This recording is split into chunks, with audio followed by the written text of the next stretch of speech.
So welcome. Do you do this often? No, I don't. How do you feel about it? And, you know, it's just part of what, my life, so I don't know any other way to feel. Okay. I'll just ask one favor, that you just hold this as close up as you can so we can hear you, and if you're comfortable with it without the mask, it's up to you. Have you seen the film? Did you see the film? Yes, I saw it. This is the first time that I've seen it. It's very moving, and I remember a lot about what took place because I'm from New Orleans. So I was about 11 or 12 when that started and did ride the back of the bus. So it's all very familiar. It's also very painful to know that it's been this long and we made some progress, but not enough. This is the first time I've ever talked to anybody that talked about riding in the back of the bus, and I had relatives who went through that, but we never had a conversation about it. So was it something that was just automatic, or did you just think about what was happening with it? That was what I was born into, and that is what we did. But I think being young and coming out of the type of family that I came out of, and especially my mother, I didn't always ride the back of the bus. I would sit wherever I wanted to sit, and that, with my cousins, and that was it. And I think that, like at that time, when you did something like that and you're young, I mean, it's not that I didn't understand the consequences, but when you're 11 or 12, it does not mean that much to you. It's a game. It's like, let's see if we can do this and then get off the bus. So you're going through this the entire time that you're coming up. And so as somebody who was living that, what is it like to see the story retold on film? It's familiar and it's very painful. And one of the things that I remember, and I think it was after the murder of Emmett Till, and I remember being on the bus, and I saw the NAACP demonstrating outside of a Woolworth store or something like that. And I got off the bus and I participated, and I got back on the bus and went home. That's just what I did. And I also was raised with 2 or 3 of my cousins, and we were together all the time. So it was not, it just happened. The other thing is, when you live in a black world, everything in my life was black, my teachers were black. So with the murder of Emmett Till, we had to go and be angry and talk about it. And I think if you live outside of the South, it's some other place, maybe you don't have that, but I saw it in Mississippi. And I think there were more people young people and old people rebelling, but what you're taught is understand what the odds are and be careful. So now where you said Mississippi, where were you in Mississippi? I was in New Orleans. New Orleans. And my grandfather was a sharecropper. He was a sharecropper in Waterproof, Louisiana, which was maybe about and half an hour from where Emmett Till was pulled out of the water.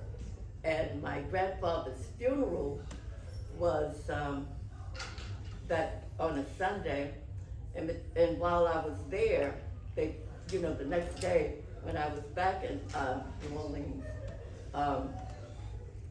I heard this voice that said to me, what are we gonna do about the children? And it was my grandfather's voice. And I looked, I was asleep. I looked around, there was nobody in the house. And then later I went into the living room and there was a newspaper and it said that his body, Emmett Till's body had been pulled from the water. Maybe about a week later, we went back to school and we were all sad. And I think I was in the 4th or the 5th grade. And we didn't have to hide our feelings because it was Black and we could talk about it. And I think that was really the beginning of being a part of a movement, which nobody in my family ever questioned anyway, because my mother, who had a really awful temper, she allowed us to be free. Would you mind just putting that under your chin? There you go, because it is popping up on you. So you saw that happen. Did your grandfather ever talk about such things, violence, the Klan, anything going on down there? No, my grandfather was a very quiet person who had a temper that, that everybody, there's always some Black person that even white people know not to mess with. And maybe they're not that much of a talker, but you just know not to. And I didn't know much about my grandfather, his history, or how he ended up there, because he did not come from this place, Waterproof, Louisiana. He was from someplace in Carolina, but no one ever really talked about it. They just whispered, and I never got the full story. Not until I was older, and people just told bits and pieces. But he was forced to leave someplace in Carolina, and he had been shot. So one of the fingers was missing, and it had something to do with him having to leave. And then I had an uncle who was maybe 13 or 14, and everybody whispered about him. He left Waterproof, Louisiana, and he went to another place in Mississippi, and it would be years before we would be reunited with him. Now, with your own family and growing up, were there stories about racists, about the Klan or White Citizen Council, or things happening to people? That's every day. I mean, when you live under that kind of system, it's every day. Tell us a couple of the stories you heard. So the story, I mean, it's not that you hear the stories, you know that you have to survive. And white people do this, and Black people do that, and this is what you do to protect yourself. The other part is, a lot of it depends on your parents, your family. My mother was the type of person that nobody messed with because she had a horrible temper. And so we were taught to fight, and we always had a plan. If this happens, this is what you do. And if that happens, this is what you do.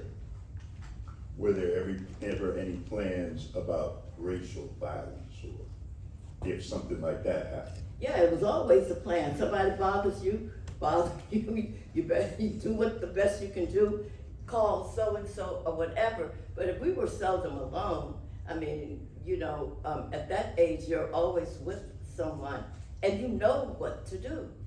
here's what I'm getting at. I'm really trying to knock the nail into the wood, because there's a lot of conversation here where the image of the South was that everybody was quiet, nobody defended themselves. You hear some stories, Rosa Parks, even Daisy Bates, who helped get Robert Williams thrown out of the NAACP for carrying weapons, said, I always keep old Betsy by my bedside. So even though they kicked him out, she still had her pistol by her side. And what I'm trying to find out, was there any conversation within the community at that time about people protecting and defending themselves? Yeah, I mean, you know, growing up, the people that you mess with and the people you don't, and white people know it even better. So, some people may have had trouble, but for the most part, we were taught from very young age to, we're gonna fight. You know, you know, when you're young, you go against the rules. It's like getting on the bus. I don't care about the bus being, we're gonna sit here, because you with your 3 or 4 cousins, and then, you know, and as quiet as it is kept, when white people see you do that, they say, oh, well, they're crazy, don't bother them. But they know that you're not the typical person. And I don't know that, I mean, you have a certain amount of fear, but if you knew the family that I came from, then you know that was, my mother, you know, we were taught, well, you don't have to do it if you don't want to, or just because they say so. Okay. And most people, you know, my mother had the reputation of, well, she's crazy, don't mess with her. Okay. So I'm going to turn it over to you all. I just want to follow one more part. So now, tell us about your transition into working for these organizations. So how did that start, and what did you do?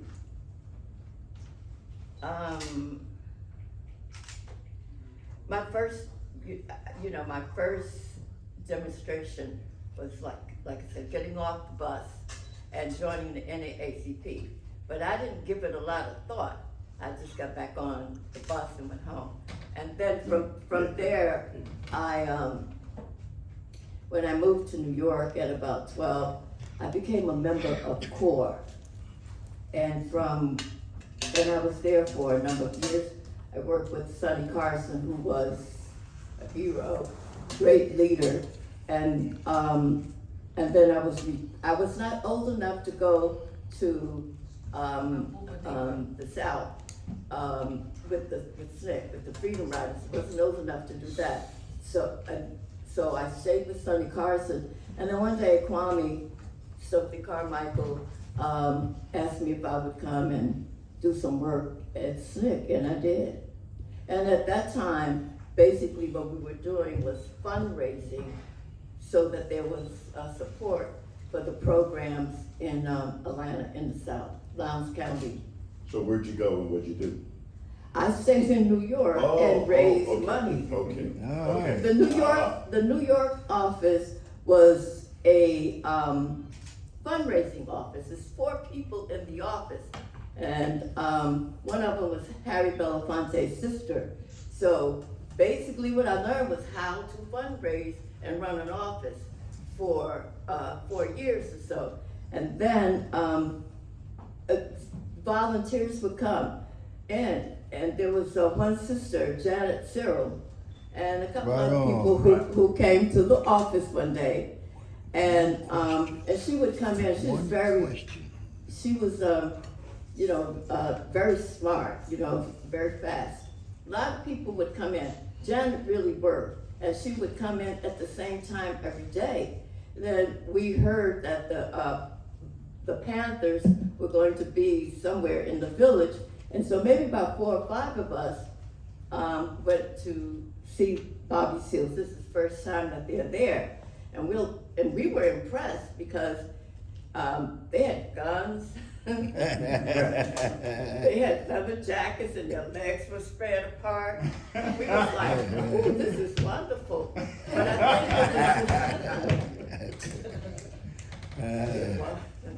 think so. And we know the rest of Janet's story, right? And then, you know, like, Bobby Seale pull out a cigarette and everybody struggled to light it, and we were like really impressed with that. And I think Amiri Baraka was there, and you know, he had everybody shook up.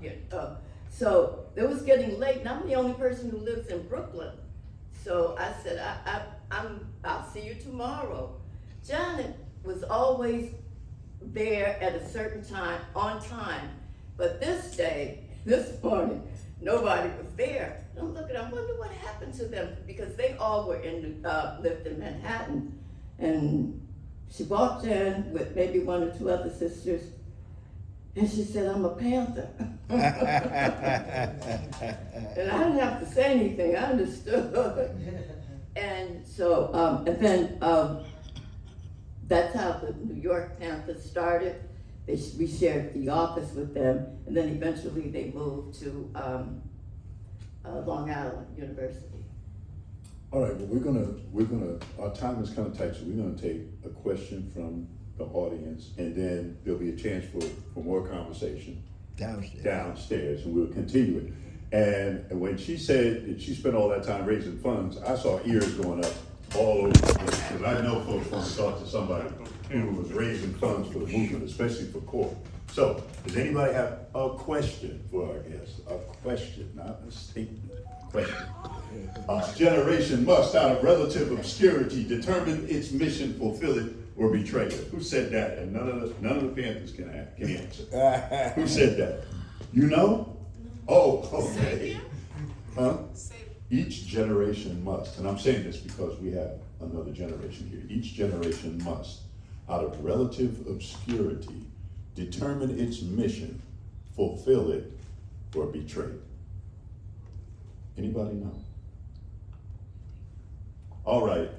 One of my Panthers can say it. Who? Come on, somebody.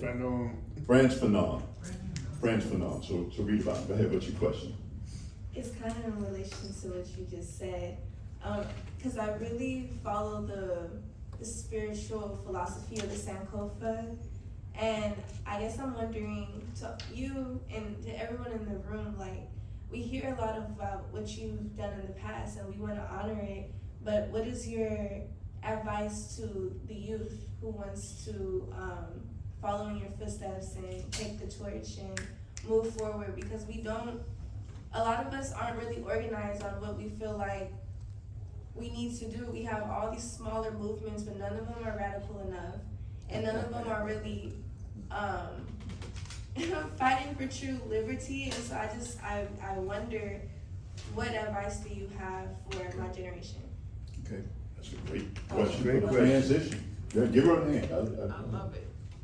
Make some noise for her. Make some noise.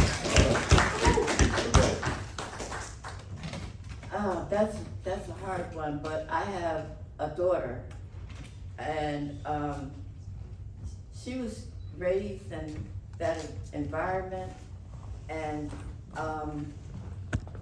so she was used to people coming and going. The thing that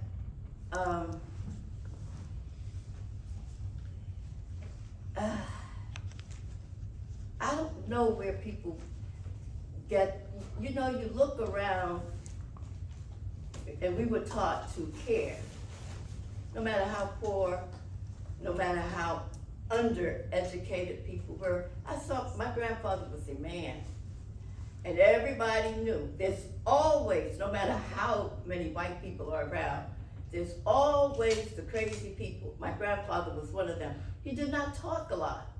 He's not a talker. But my mother was, and she was also the person with the quick temper who would not give you anything, but you did not mess with her, and you didn't mess with her children. And I had 2 aunts, so we always had a plan. My aunt would say, just what should she do? That's what we're trying to get Oh, to. what What should she do? She wants to know what her generation could do. Do you have any advice? read, Okay. and read everything that you can, and know that it's not enough just to desire freedom. You got to have a plan, and you need to know what you want to do, not what anybody else, but what you are guided to do. You don't have to be a revolutionary, this, or you don't have to follow that. What do you want to do, and how does it impact your life? Because I was clear on my politics and how I felt, and I think that be guided by your own conscience. And on that note, we're gonna wrap it up. There's plenty of chances to ask downstairs. She said, read, give us the name of Fran Fanon's books? Wretched of Wretched of the Earth, A Dying Colonialism, Black Skin, White Black Skin, White Mask. Get your pads out, ask folks the books they read. Die Nigga Die by H. Rap Brown. There's a bunch of them, and we have book tables downstairs. And now we get to the matter at hand, and as a trend. Also, go online, Yeah. look up Malcolm X grassroots movement of the New York Jericho organization. Those are the radical ones. Did you say Malcolm X? Malcolm X. We got to move, we gotta get Malcolm X downstairs. grassroots movement. If we don't get downstairs, then we don't have our time, so we'll have a chance to talk. So now there's a book table downstairs. This is the time why we're all here. Yes, we want to show movies, we want people to get education, but our real reason for being here for 15 years is to raise